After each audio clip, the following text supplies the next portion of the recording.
What is up, boys? Welcome back to another video. Man, it's been a while since I've said that. I like rode to work one day and I had my helmet just like sitting on like a little like stool thing, which is like stupid thinking back. But someone went in there and accidentally knocked it over, I guess.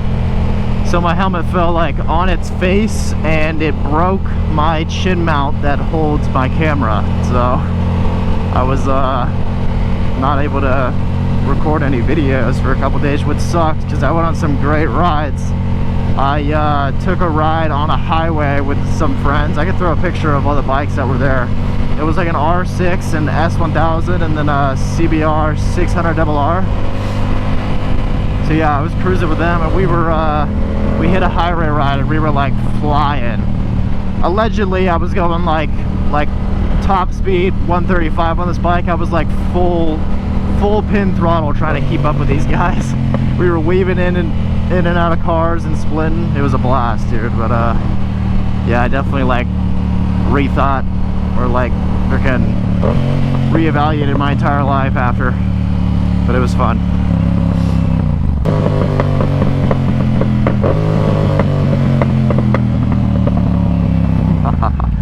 Popping like crazy. Anyways, for this video I wanted to give you guys an updated walk around of my bike because it's been a while since I've done one of those. Actually, I think my first ever video was the walk around of the R7, or maybe my second, I don't know. But it's been a while, so I have added a couple more mods. So I figured why not give you guys an updated walk around, you know.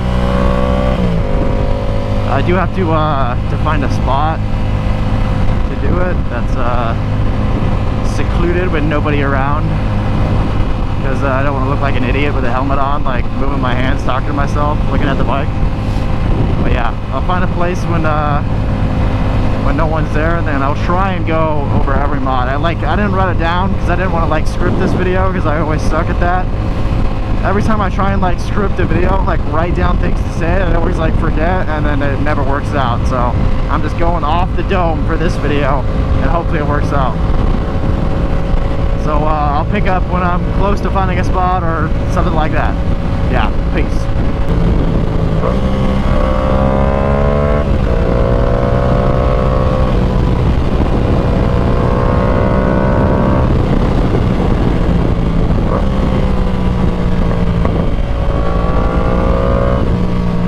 I do have a couple fun videos planned for you guys. Like I think this Sunday we're gonna head out to a town that's like 2 hours or something, so it'll be a pretty long ride, 2-hour ride. And then I think we're gonna film. We're gonna get like drone footage of me and my friend on the bikes, maybe some rollers and stuff. So that'll be nice. It's my first time ever doing that, so it should be fun.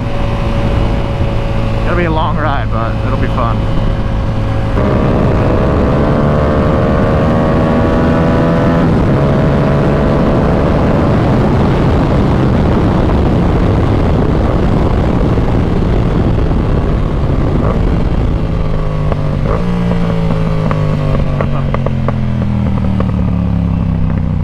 I will say I am definitely getting a little bored of this bike. I have had it like 9 months now, I want to say. 9, maybe 8, 9 months. But yeah, so I bought it new 2024 off the showroom floor, and I have 9,700 miles on it. It's almost 10,000 miles in 8 months, which is crazy. That means I ride a ton. But so I think it's like kind of rightfully so that I'm getting a little bored of the bike, you know, and its power. I mean, I think like a 4-cylinder 600 would be perfect for me, because it has that like top speed power, you know, that's good to use. And then it's like you really don't need much more than that, you know, because I feel like this, it's just a little underpowered, you know. If I could hit like 160, I think I love this bike, because I love like the body style, like how narrow it is, and like the riding position, just so easy to throw around. Like I've sat and rode my buddy's 600 double R, and that's like, it's like a super wide bike, you know. So almost died. So yeah, it's just gonna be like getting used to that. It's gonna be weird for me coming from the R7, but it's a great bike, you know. I wouldn't recommend people that should like start on this bike, because I think it can definitely get you into some trouble if you've like never been on a bike before. But if you have like a couple years dirt bike experience, I think you'll be fine on this thing. But it definitely can get you in trouble for a person that's like just started riding. Because don't get me wrong, it is a pretty fast bike, but I think I'm just ready for some more power.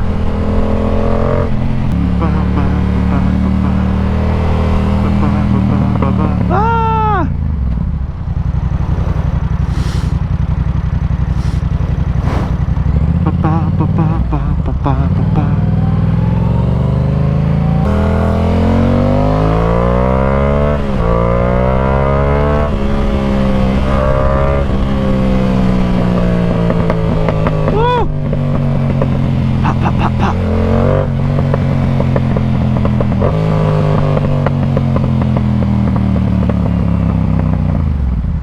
Can I squeeze through here?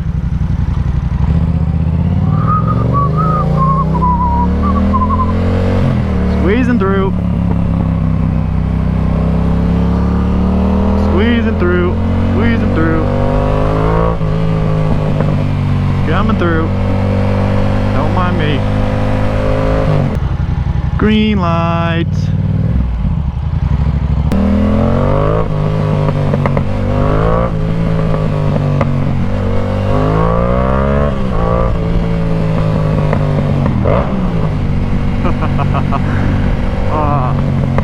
I'm such a loser.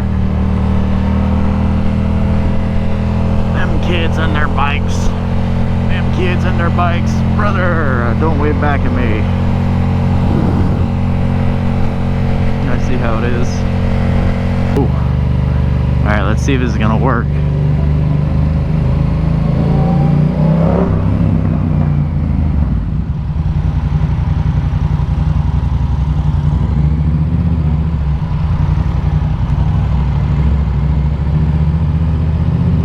Hopefully you guys can see something. That's a sweet looking bike. Damn. Hopefully you guys can see something, because I have a D filter on, so when it gets like dark like this, you literally cannot see a thing. But hopefully that's not the case.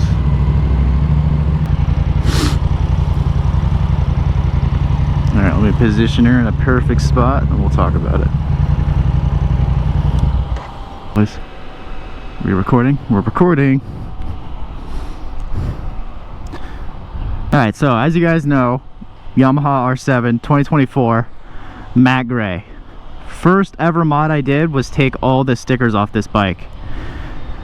So it comes from the factory with like pink, girly, blue, like 80s retro stickers, or decals some people call it, but I instantly took all those off because I had a vision of this being matte gray. I've never seen it done before. I haven't seen it done before at the time. I have now, but I was like, you know, matte gray would be cool because everybody gets black on the R7, you know, so matte gray would be cool if I could take all the stickers off. So that was the first mod I ever did, and then after that I just started going full, pretty much TST. If you guys know TST Industries, like this whole bike is pretty much like TST Industries stuff. So yeah, I'll start out with my so adjustable high, so my fender eliminator. I don't want to show, or I guess it doesn't matter, but yeah, so this is like my fender eliminator that everyone gets. It's an adjustable high one. I got this one for $115 from TST, which is pretty stupid to be honest, because you can get one on eBay for like 30 bucks. That's like 10 times better and more tucked.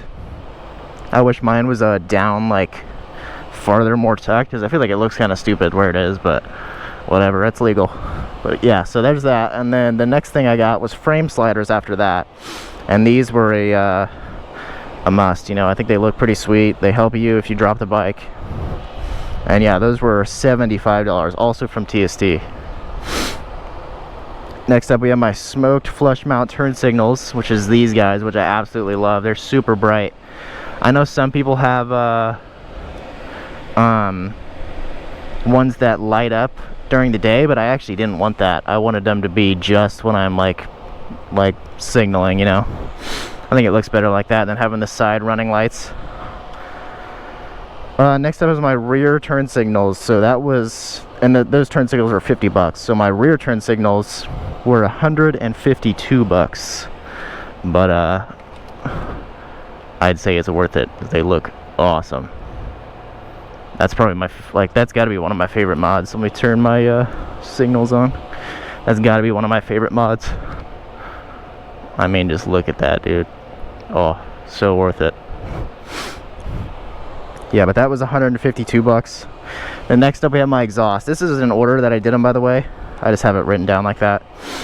Next up is my exhaust. It's actually the cheapest exhaust you can get for the R7, which I do think now I would have gone with like an SC project, or maybe like an Akrapovich or Akrapovic, whatever you call it.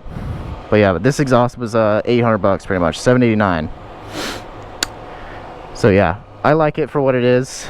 But if I had to do it again, I'd probably save up more money and get a different one, because I don't like being, like everyone gets that exhaust, you know.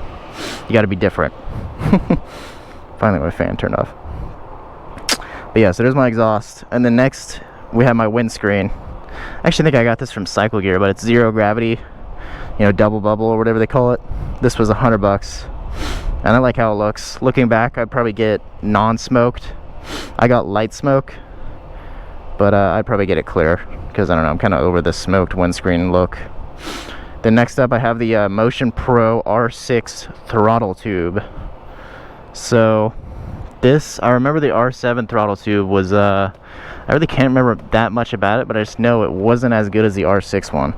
And everybody says, they're like, dude, R6 throttle tube is a great mod.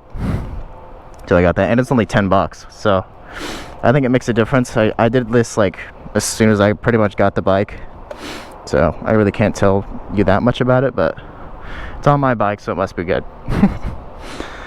Okay, next up is my tune. So I have a TST ECU tune. So I shipped out my ECU to TST, and I think I talked about it more in my last video. But yeah, they tuned it stage 1 for me for my exhaust, and it's been great so far. I mean, I love it. The bike's like actually like woken up now. It doesn't really change like top speed or anything, but I do notice like more mid-range torque, and you get like 11,000 RPMs versus 10. Oh dang, there's some dead bugs. This thing just take a picture of me.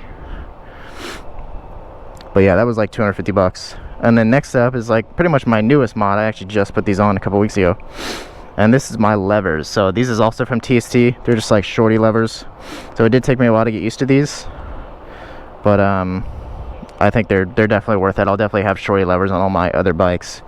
But I did used to have my hands like out here, as some of you guys may notice in my other videos, so it's kind of hard to like pull my clutch in fully, but now I just kind of like adjust my hand, so it's pretty easy. I don't know why I was complaining about it at first. It took me like 3 rides or something to get used to it. But yeah, so my ECU tune was $250, and then the shorty levers were $150. Then I do have stealth mirrors on there, if you saw that, but I think that was in my last video. But yeah, they were kind of stupid. Am I about to get kicked out here? Oh no, okay, I think we're good. But yeah, those were like $60 and they were dumb, so I took them off and returned them. But yeah, make sure I let me get out of here before I get kicked out. This guy might be mad.